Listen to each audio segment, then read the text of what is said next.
বিলাসীপাৰা আৰক্ষীৰ বৃহৎ সফলতা। বিলাসীপাৰা আৰক্ষীয়ে খেদি খেদি 4টাকৈ চোৰাং গৰুসহ এজন আটক কৰে।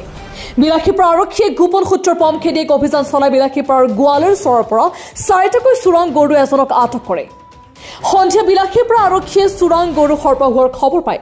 আৰক্ষীয়ে পিছে পিছে খেদি খেদি চোৰাং গৰু 4টা সহ এজন চোৰাং গৰু সৰ্পকাৰীক আটক কৰে বিলাসীপাৰা আৰক্ষীয়ে।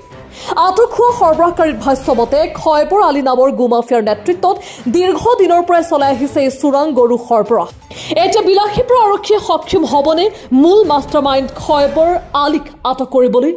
আৰু অধিক তথ্য জানিবৰ বাবে চোৰাং গৰুসহ আটক হোৱা ব্যক্তিজনক জেৰা অব্যাহত ৰাখিছে বিলাসীপাৰা আৰক্ষীয়ে। বিলাসীপাৰাৰ পৰা সুৰুজ জামানৰ ৰিপৰ্ট, প্ৰতিদিন লাইভ।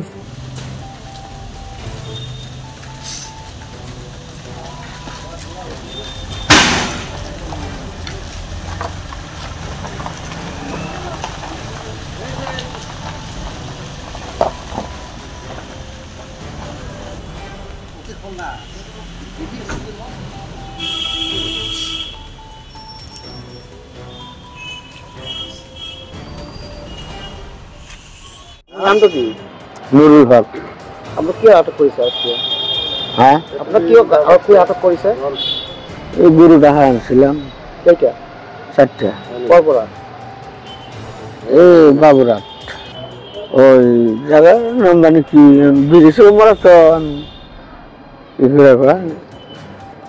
গলেশ্বর পাইনি। গলেশ্বর গরু গলেশ্বর নিয়েছে জলেশ্বর বাজারে। তারপর কত বাংলাদেশ? তা তো কম না স্যার। গরুখানে কারা ছিল? আমার মানুষ বলে খবরের গুরু খবর। কি নাম?